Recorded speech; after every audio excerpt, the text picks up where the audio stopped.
আসসালামু আলাইকুম এভরিওয়ান, সকলে কেমন আছো? কাছে এবং দূরে, দেশ এবং দেশের বাইরে যে যেখান থেকে দেখছো, আশা করছি সকলে ভালো আছো। আলহামদুলিল্লাহ, আমরাও সকলে ভালো আছি। অনেক দিন পর তোমাদের মাঝে আর একটা ভিডিও নিয়ে হাজির হলাম। তোমরা ভিডিওটা পুরো দেখবে, স্কিপ করবে না এবং টেনেও দেখবে না। আমরা এখন বেরিয়ে পড়লাম গ্রামের বাড়ি থেকে কানপুর যাওয়ার জন্য। তোমরা পুরো ভিডিওটা দেখবে, আশা করছি তোমাদেরকে ভালো লাগবে। বহুত ঘন্টা, 16 ঘন্টার সফর। তোমরা পুরো শেষ পর্যন্ত দেখতে থাকবে। অনেক দিনই হলো আমরা গ্রামের বাড়িতে এসেছিলাম, 20 দিন ছিলাম, যেহেতু বাচ্চাদের এক্সাম আছে চলে আসতে হলো। চলো, এখানে আমরা পেট্রোল পাম্পে চলে এলাম, যেহেতু গাড়িতেও একটু তেল ভরিয়ে নিতে হবে, অনেক দূরেরই সফর, তাই অনেক দূর যেতে হবে না। মাঝ রাস্তায় যদি না কোনো পেট্রোল পাম্প পাওয়া যায়, তখন পেট্রোল পাওয়া যাবে না, বহুত বিপদে পড়তে হবে। তাই পুরো ট্যাঙ্কি ফুল করানো হচ্ছে। আর এখানে আমাদের বিট্টু দেখতেই পাচ্ছ, বহুত ভয়ের মধ্যে আছে, বহুত গাড়ি ঘোড়া চলছে। সেই আওয়াজে ও প্রচণ্ড ভয় খাচ্ছে, কোনো খাওয়া দাওয়া করেনি। এখন একটু শান্ত হয়ে বসে আছে, নাহলে সারাক্ষণ ম্যাও ম্যাও করেই যাচ্ছিল। দেখো, ভয়ে করে কিরকম বসে রয়েছে। এই ভিডিওটা আমার যেদিন আমরা কানপুর আসি গ্রামের বাড়ি থেকে, সেই দিনের ভিডিও। এতদিন আমি ব্যস্তর মধ্যে ছিলাম, তাই তোমাদের মাঝে শেয়ার করতে পারিনি। আজকে আমি এই ভিডিওটা তোমাদের মাঝে শেয়ার করলাম। অবশ্যই তোমরা কমেন্ট করে জানাবে কি তোমাদেরকে কেমন লাগলো। আর মেয়েটা তো বমি করে করে শরীর অসুস্থ হয়ে পড়েছে, তাই মেয়েটা একটু ঘুমিয়ে নিচ্ছে। ঘুমালে যদি শরীরটা একটু ভালো হয়, তাই একটু ঘুমিয়ে পড়েছে। এইখানে আমরা একটু গাড়িটা রুকলাম, যাতে একটু বিট্টু যেহেতু সকাল থেকে কিছুই খায়নি, গাড়ি চললে ও কিছুই খেতে চায়নি, উল্টি ভাব আসছিল, পানি তো কোনোরা খায় না নাকি, তাই একটু গাড়িটা রুকে ওকে একটু খাওয়ানো হচ্ছে এখানে একটা চায়ের দোকানে। চলো, ওকে খাইয়ে এবারে আমরা আবার কানপুরের জন্য রওনা হলাম। এনে বিট্টু একটু ঘুমিয়ে পড়েছে খেয়ে দিয়ে। এধারে মেয়েটাও ঘুমাচ্ছে, ও খুবই ক্লান্ত হয়ে পড়েছে, যতবার খেয়েছে ততবারই বমি করেছে। এখন বাজে 4টে। এখন আমরা একটু দুপুরে লাঞ্চ করব, তাই একটা ধাবায় দাঁড়ালাম। চলো, এখানে আমরা খাওয়া দাওয়া করবো। দেখি, বিট্টুকে আমরা গাড়ি থেকে নামাবো না, ওকে গাড়ির মধ্যেই রেখে যাব। দেখো, এখানে ওকে রেখে আমরা চলে এসেছি হোটেলে খাবার জন্য। একটু রুটি ফুটি খেয়ে নেবো, শুকনো পাকনাই খাবো, যাই কিছু অর্ডার করা হয়ে গেছে, আমাদের খাবারটা আসবে, আমরা খেয়ে নিয়ে আবার ফের রওনা দেবো কানপুর যাওয়ার জন্য। এইভাবে রুকে রুকে যাচ্ছি। জার্নি মনে হয়নি, মনে হচ্ছে যেন কোনো জায়গায় একটু ঘুরতে এসেছি। মেয়েটার এমনি কষ্ট হচ্ছে, যেহেতু ও বমি করে, আমরা যেহেতু বমি করি না, আমাদের সেরকম কষ্ট মনে হয়নি। চলো, আমরা লাঞ্চ করে বেরিয়ে পড়লাম, আবার রওনা দিলাম কানপুরের জন্য।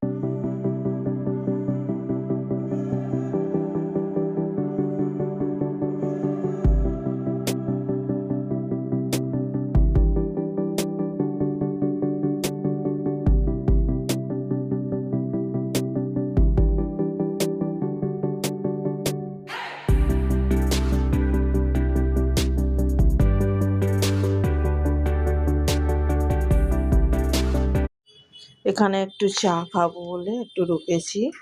চলো, আমরা সবাই মিলে একটু চা খেয়ে নিই।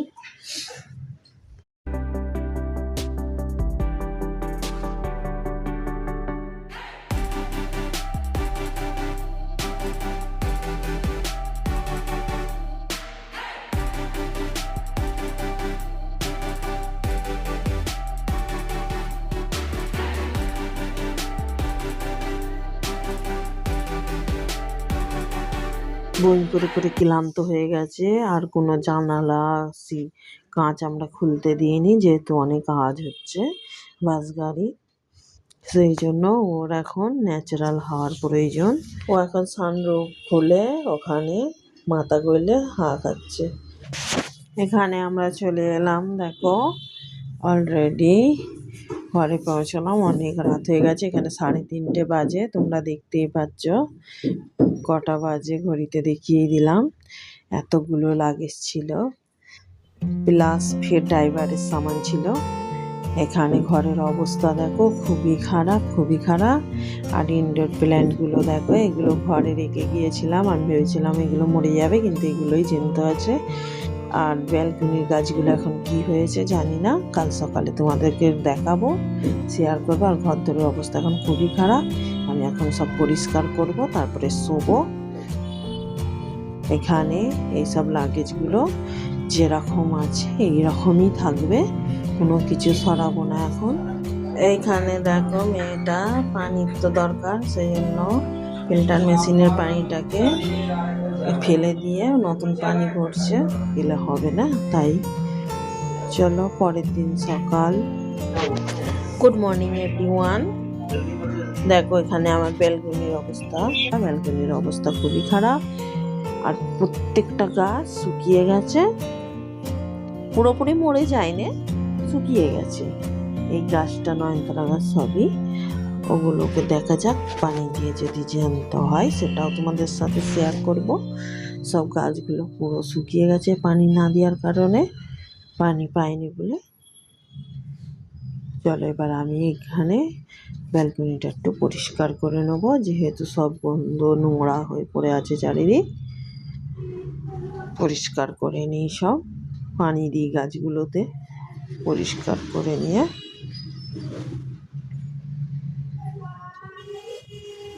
চলো এখানে আমি এবারে ব্যালকনিটা একটু পরিষ্কার করে নিচ্ছি, দেখতেই পাচ্ছ। পরিষ্কার পরিচ্ছন্ন আগে করে নিতে হবে, যেহেতু না হলে কোনো সামানই এখন এধার ওধার করা যাচ্ছে না।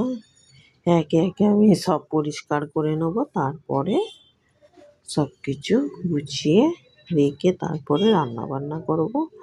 যেহেতু বেডশিটগুলো অনেক দিন ধরে পাতা আছে, সেগুলো তো কালকে অনেক রাত হয়ে গেছিলো, আর সেই জন্য ওগুলোকে আর উঠাইনি, ওগুলোই ঝাড়ু মেরে মেরে শুয়ে পড়েছিলাম। এখন বেডশিটগুলোকেও তুলে নিচ্ছি, দেখো এগুলো তুলে নিয়ে আমি ধুতে দিয়ে দেবো, ওয়াশিং মেশিনে দিয়ে দেবো, দিয়ে অন্য বেডশিট পেতে নেবো। সুপার বেড চাদরটা তুলে নেবো। চলো কোথায় একটু গেলে আবার এসে ফের পরিষ্কার করা আর করা, যেহেতু বন্ধ পড়েছিল ঘরদোর, সবই তো পরিষ্কার করতে হবে, এতদিন ধরে ধুলো পড়েছে। চলো ওগুলো আমি ধুতে দিয়ে দিলাম। এখানে আমি এবারে চাদরটা বিছিয়ে নিচ্ছি। এই পুরানো চাদরটা আবার তোমরা ভাবনি যে তার তো চাদর বিছানো আছে, কিন্তু আমি এই পুরানো চাদরটা গদির ওপরে বিছিয়ে রেখে দিয়েছি। উলি না, এটা খারাপ হয়ে গেছে, যেহেতু গদিটা দেখতে খারাপ লাগে তাই এই চাদরটা আমি এইভাবেই পেতে রাখি, তার উপর দিয়ে আবার একটা নতুন করে চাদর বিছিয়ে দিই। ওই চাদরটা আর তুলি না, গদিটা দেখতে খারাপ লাগে, কভার হয়ে গেছে ধরতে গেলে চাদরটা।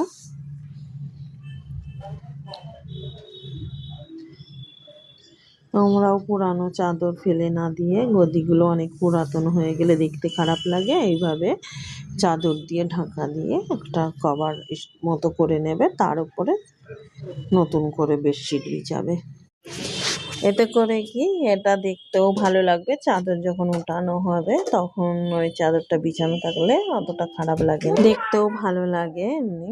এটাই একটু শেয়ার করলাম।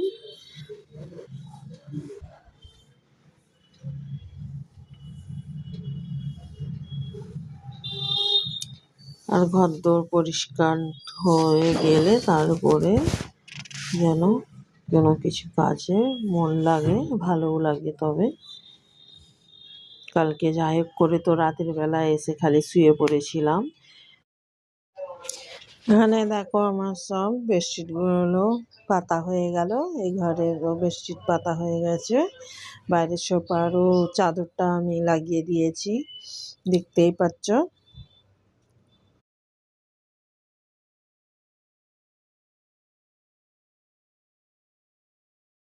তাহলে এই ঘরেরও বেডশিটটা বিছানো হয়ে গেছে। আর এই বেডশিট কভার গুলো আমি এখন ধুয়েছি ওয়াশিং মেশিনে, আর শুকুর দেওয়া হয়নি। এগুলো এখন আমি শরীরে রেখে দিচ্ছি, কাল সকালে শুকুর দেবো। এখন আমি চেয়ারের এখানে রেখে দিচ্ছি, যেহেতু সব কিছু কাজ করতে করতে না শুকুর দেবার টাইমটা আর হয়ে ওঠেনি। আর রোদও চলে গেছে, বিকেল হয়ে গেছিলো ধুতে করতে, একটা একটা কাজ করতে করতে। চলো তারপরে সব পরিষ্কার পরিচ্ছন্ন করে আমি এবারে রান্নার কাজে চলে এলাম। এখানে আমি রান্না করছি, দেখতেই পাচ্ছ। আজকে আমাদের আন্ডা আলু রান্না হবে। আর এখানে বেতুয়া শাক শুটকি মাছ দিয়ে হবে। চলো এবার আমি রান্নাটা কমপ্লিট করে নিই। রান্নাটা কমপ্লিট হয়ে গেলে আমার এখানে কাজ কমপ্লিট হয়ে যাবে। এবং যারা আমার ভিডিওটা দেখতে দেখতে এত দূর এসে গেছো তাদেরকে অসংখ্য ধন্যবাদ। সকলে আমার ভিডিওটা একটা করে অবশ্যই লাইক করে দেবে, কমেন্ট করতে ভুলবে না। আর যদি নতুন হয়ে থাকো সাবস্ক্রাইব করে পাশে থেকো। আমার এই জার্নি কিরকম লাগলো তোমাদের কাছে অবশ্য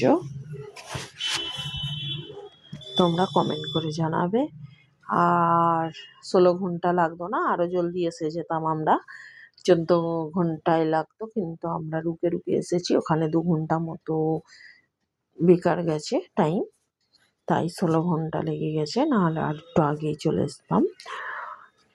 চলো রুকেছি বলেই জার্নিটা বেশি কষ্ট মনে হয়নি, নাহলে যদি না রুকতাম একভাবে আসতাম বহুতই শরীর অসুস্থ হয়ে পড়তো সকলের, আর এবং অনেক কিছুই ক্ষতি হতো। তাই আর বোরিংও ফিল হয়নি। বোরিং ফিল হতো তখন, ভালো লাগতো না।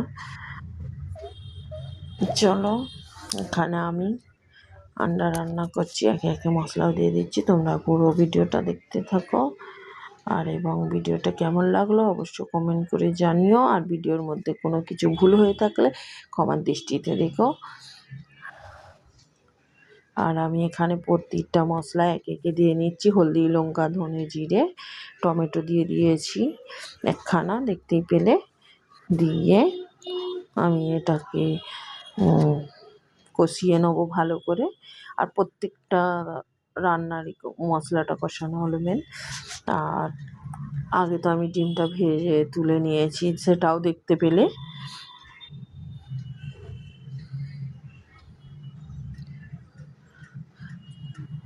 চলো আমি যেইভাবে রান্না করি না কেন, আমার বাচ্চা, আমার স্বামী, আমার ছেলে মেয়ে সকলের কাছে প্রিয়ই মনে হয়, ভালোই লাগে ওদেরকে।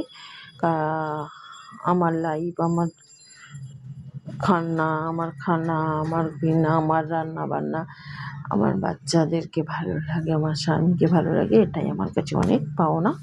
এর থেকে বেশি পাওনা আমি আর কিছু চাই না। চলো এই ছিল আমার আজকের ব্লগ, এই আমার লাইফ স্টাইল। চলো এখানে আমি আলু দিয়ে দিলাম, দিয়ে মশলাটা কষিয়ে আলু দিয়ে ভালো করে একটু কষিয়ে নিচ্ছি। কষিয়ে নিয়ে এবার আমি পানি ঢেলে দিলাম। এইভাবেই আমি আন্ডা রান্না করে নিলাম। রান্নাটা কমপ্লিট হয়ে গেলে গোসল করে নেবো, খাওয়া দাওয়া করবো। সেটা হয়তো তোমাদের সাথে আর শেয়ার করতে পারবো না, যেহেতু ভিডিওটা অনেক লং হয়ে যাবে। তাই যতটা পেরেছি একটু একটু করে তোমাদের কাছে শেয়ার করেছি। চলো এখানে আন্ডা রান্না তো আমার হয়ে গেছে, পরিমাণ মতো পানি দিয়ে দিলাম, দিয়ে একটু নুনটা চেক করে নেব। তো আন্ডা রান্না একটু নুন কমই লাগে। প্রতিটা আন্ডা দিয়ে দিলাম, 6টা আন্ডা দিয়ে দিয়েছি, যেহেতু আমরা 4টে মানুষ, দুটো একটু বেশি দিয়েছি। থাকলে এটা রাতে হয়ে যাবে, ফের অল্প কিছু করে নেবো, হয়ে যাবে। একটু নুনটা কম লাগছিল তাই একটু নুনও দিয়ে দিলাম। এখানে আমি আমার ভিডিওটা এন্ড করলাম। আল্লাহ হাফেজ, সকলে সুস্থ থেকো, ভালো থেকো, আবার দেখা হচ্ছে অন্য একটা ভিডিও।